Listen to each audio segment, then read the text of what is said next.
I used to think silence was peaceful. You know, like when you're alone in your room and the world feels soft and far away. That kind of silence.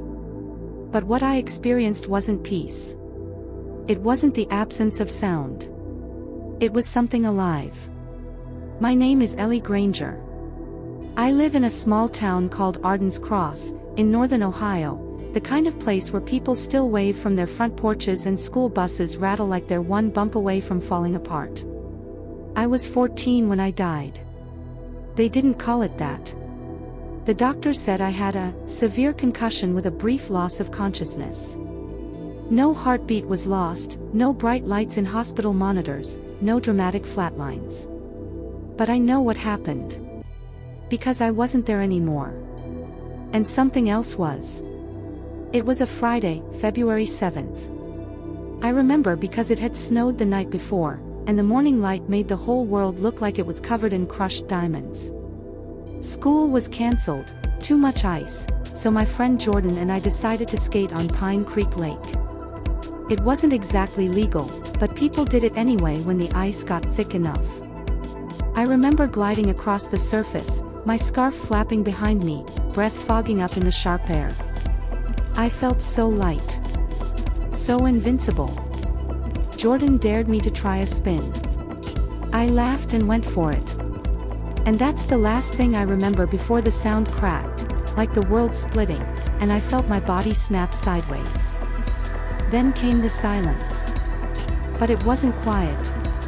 It was more like a pressure, a weight pressing down from everywhere, like I was under an ocean of stillness that wanted me to notice it. And the color, there wasn't any. Just this pale, off-white nothingness that seemed to stretch forever. I didn't have a body. I didn't feel cold. But I knew I was still me. Just raw. Like someone had peeled away my skin and nerves and left only the part of me that knew I existed. I don't know how long I floated in that place. It could have been minutes. Could have been a century. Time had no edge. And then I realized I wasn't alone. There was something in the distance, not walking, not floating, just approaching. Like a thought forming. Like a shadow cast by a memory. And then I saw him. He wasn't like the pictures in Sunday school. Not the soft-faced man with a halo and kind eyes. He was shifting. Like water trying to remember what it means to be a man. His presence filled the space without moving. And in his gaze, I felt everything. My whole life, every second, every lie, every tiny kindness, every ugly secret, not judged, but seen. Completely. I didn't hear a voice, but his thoughts were like thunder beneath my ribs. You are not supposed to be here yet. But you must see. He raised a hand, or maybe he didn't. Maybe I just understood something had begun. And then the white broke. I was standing on a street. Not Arden's Cross, this place was unfamiliar. Cold. Glass towers pierced the sky like teeth. People rushed by, thousands of them, but not one met my eyes. Their faces were flat. Their mouths smiled. But inside their eyes was static. Like television stuck between channels. Above them, a screen, huge, like the ones in Times Square, played an endless loop of a countdown. 2025, the year of final clarity. But there was no clarity. Only noise. Then it all shattered again. I was back in the silence. He was still there. His presence now heavier. Like he was grieving. But for whom? Tell them, he said. They won't believe. But some will remember. 2025 is not the end. It is the having. The choice made will not be made again. And then, like falling back into skin, I woke up. I was in a hospital bed. A nurse was adjusting something on a machine, and my mom was crying into her sleeves. I tried to speak, but my throat felt like it had been burned shut. They told me I'd been unconscious for 6 hours. That I was lucky. But I didn't feel lucky.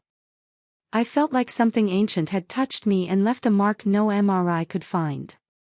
Now, every time I look at a digital clock, my chest tightens when I see certain numbers: 2:05.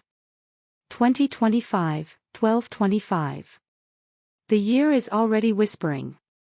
And no one's listening. They told me I might feel confused.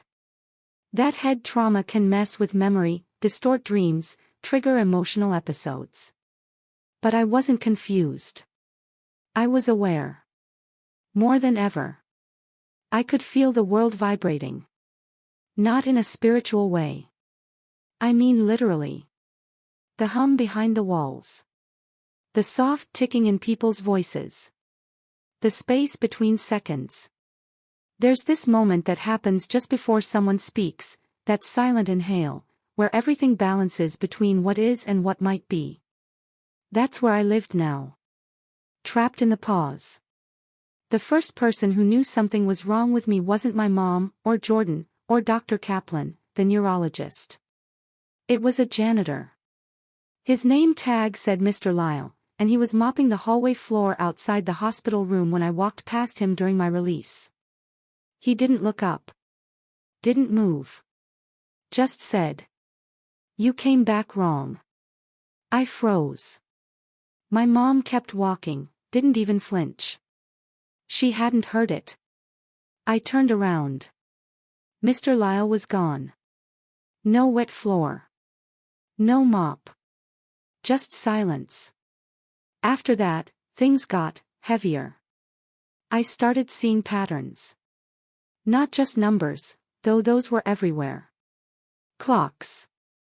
Billboards. Receipts. License plates. 2:05, 12:25. 2025. Over and over. But it wasn't random. It was like something was using numbers the way a person uses words. A language made of time. I saw it in people too. Some were bright. Lit up from the inside like their souls were still anchored. Others were dim. Not evil. Not bad. Just faded. Like they'd already agreed to something. Something they didn't understand. I started drawing. I don't remember picking up a pencil, but one day I looked down at my notebook and there were pages, filled with symbols I didn't recognize but somehow knew. Circles broken in half. Eyes without pupils. Trees with roots reaching up instead of down. One of them scared me the most. It was a door, huge and heavy, carved into the shape of a human chest, with no handle.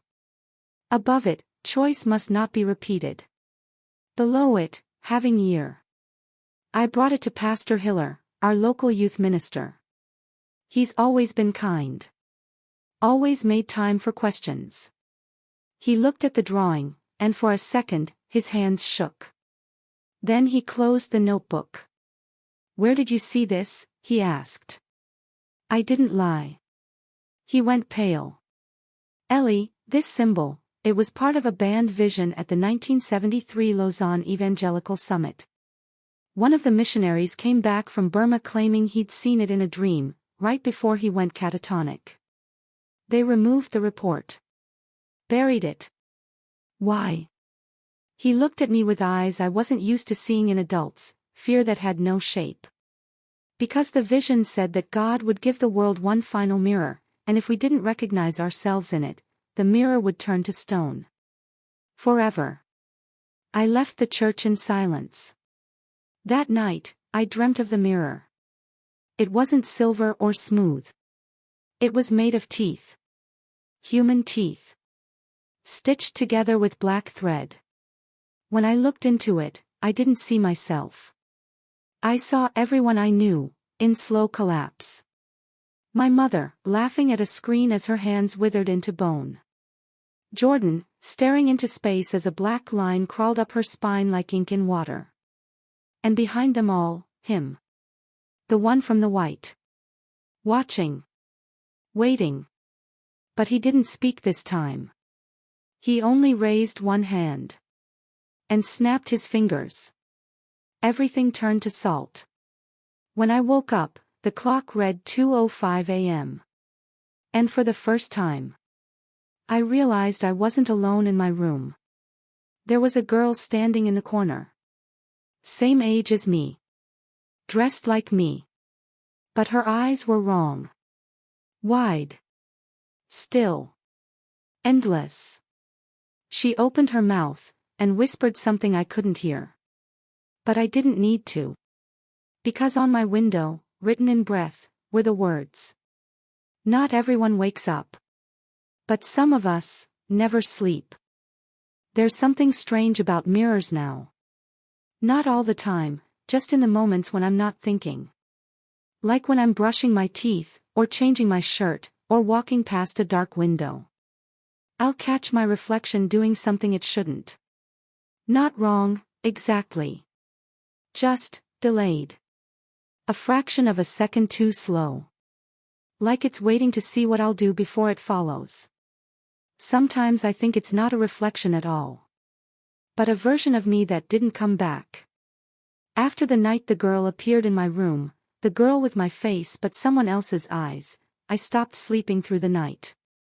Something about her stuck in my head like a thorn. The way she moved. Too still. Too careful. Like she didn't want to wake something up. Or maybe, she was already part of it. I started skipping school.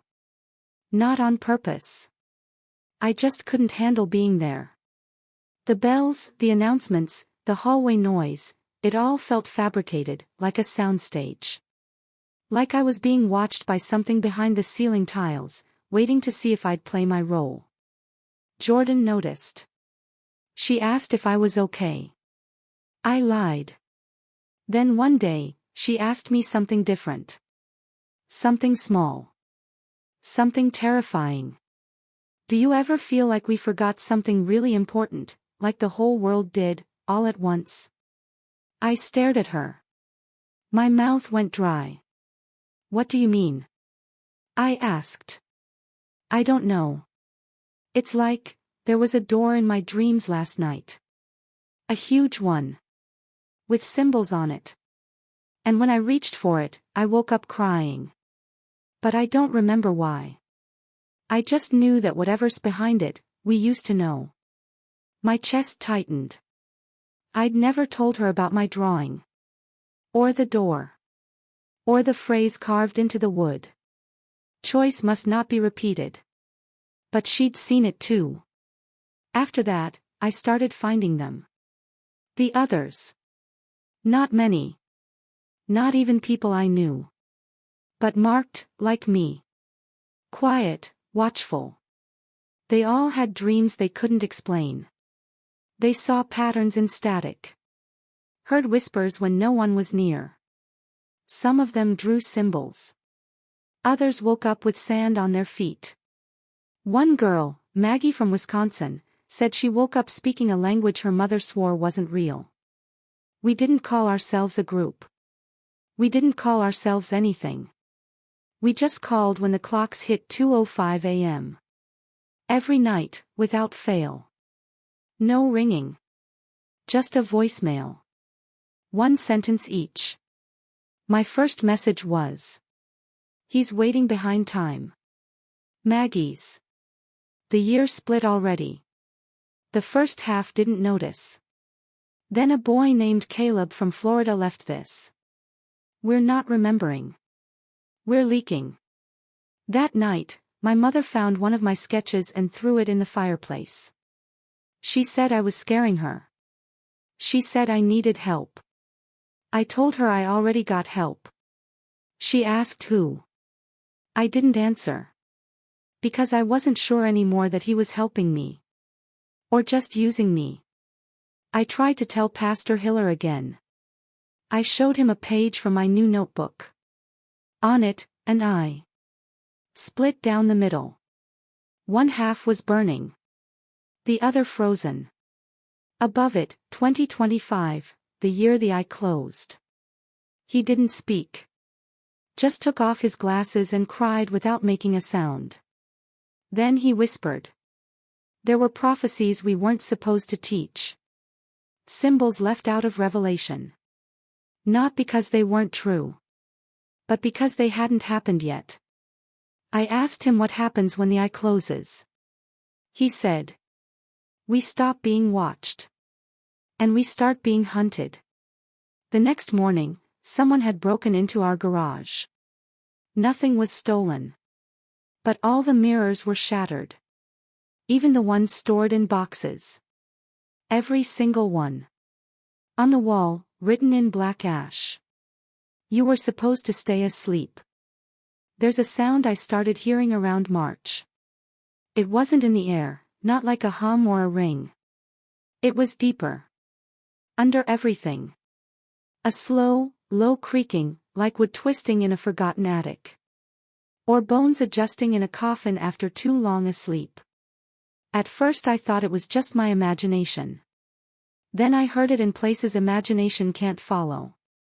At school, during a quiz, quiet enough to make me think I was going insane. In church, behind the organ, during communion.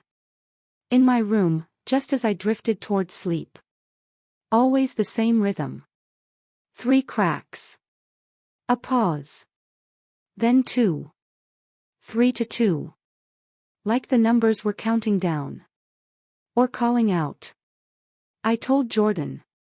I didn't want to, but the guilt of keeping it all inside, the dreams, the girl, the drawings, the mirror made of teeth, it was too much. To my surprise, she didn't look at me like I was broken. She nodded. "I've been hearing it too," she said. "But not with my ears." "Then what?" I asked. She didn't answer. She just handed me her phone.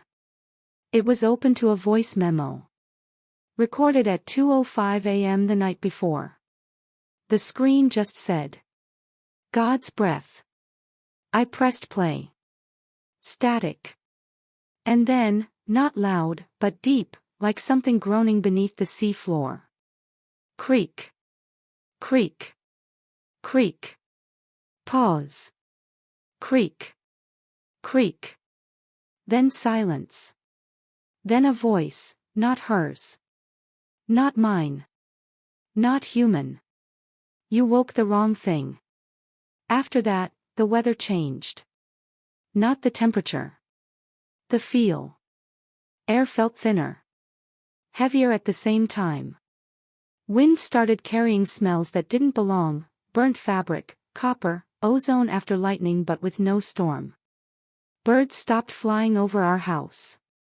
Dogs stared at walls like they remembered something they weren't supposed to. And that's when people started disappearing. No announcements. No sirens. Just, gone. A kid in our class, Ethan, was called to the principal's office. Never came back. The teacher said he transferred. But his desk sat empty. His locker was clean. And in my notebook that night, when I turned a page, I found something written I didn't remember writing. "Ethan is still here. Just, under the floor." The next night, I couldn't sleep. I heard the cracking again, louder. Closer. Not in the walls. Not in my mind. In my bones. I could feel them shifting, not painfully, just, not mine. Like they remembered walking through some place I hadn't seen yet. At 2:05 a.m., my eyes opened on their own. And there was someone at the foot of my bed. Not the girl this time. A man. Tall. Wearing a coat that flickered in and out like an old film reel. His face was long, mouth too wide, but not a monster. Almost kind. Almost. In his hand, he held a coin. Silver. Thick. Ancient looking. He held it out to me. "One side sees the year," he said. "The other side hears it." I reached for it. He dropped it into my palm. The metal burned. But I didn't let go. On one side. A face like Christ, but twisted, upside down, thorns pointing toward the earth. On the other. A hole. Not a mark. A literal hole, punched through. And from it, I swear I could hear something whispering. The world is in labor, the whisper said. But it is not a child that will be born. I looked up. The man was gone. But the coin remained. The next morning, I went outside before sunrise. Just needed to feel something real. The frost was thick. The trees stood like statues. And on our front lawn, in the snow, spelled in careful footprints, barefoot footprints, were 3 words. The year halves. I blinked. Next to it, in smaller letters, as if written by a child. We already lost the first part. Have you ever looked into someone's eyes and realized they weren't driven by choice anymore, but by instruction? That's what happened with Jordan. She stopped answering my calls. Then one morning I saw her at school, standing by the vending machine, just staring at it. Not choosing. Not blinking. Just waiting. Her eyes were wide, but unfocused. Like something was watching through them. When I finally got her alone, in the gym storage closet, I asked her. What's happening to us? She smiled. But the smile wasn't hers. We were told to forget, she said. But some of us were born remembering. Then she leaned forward and whispered, like it was a secret kept in the bones of the earth. The watcher never left. It only blinked. After that, the countdown began. I don't know how to explain it, but everything started unraveling. Reality got soft at the edges. I'd see things, places I'd never been, faces I didn't know, flash for an instant in glass, in puddles, even in shadows. One time, I saw a desert with 2 suns and a staircase made of teeth. Another, I saw a field where the stars hung like wet laundry from giant crosses. And always, the same voice, whispering from behind the veil. The second half sees what the first refused. 2025 is not the end of time. It is the end of memory. I went back to the church. But Pastor Hiller was gone. The building was open. The sanctuary cold. On the altar, I found his Bible. Every page ripped out, except one. The Book of Revelation. Chapter 10. Verse 6. There shall be time no longer. That night, I slept in the basement. I didn't want windows. Didn't want reflections. At 2:05 a.m., I woke up to the coin in my hand. I don't remember reaching for it. But it was warm. Humming. The whisper came again. Not from the coin this time. From inside me. Look outside. I climbed the stairs. Pulled back the curtain. The sky wasn't dark. It was glowing, a soft, sick green, like something had ruptured behind it. And in that glow, I saw them. Not angels. Not demons. Witnesses. Tall. Silent. Draped in robes made of history, stitched from wars, memories, languages no one speaks anymore.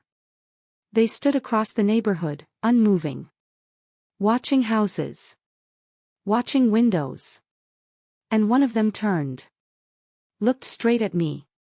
Ellie, it said, though no mouth moved. You were not supposed to return with your eyes open. I wanted to scream, but couldn't. Then it said one final thing. You must carry the warning. Tell them. The mirror is cracking. The half that watches has seen enough. And what comes after 2025 isn't for you. The next day, time started stuttering. My clock blinked 2:05. Then 4:14. Then back. People would walk, then repeat the step like a glitch. I saw a bird frozen midair, flapping against nothing. And worst of all, no one else noticed. No one but the others. The ones who remember. We're scattered now. Online, off-grid, in whispers and coordinates. We call it the halving. And it's already begun. You probably think I'm crazy. Or lying. Or scared. And I am scared. But not for me.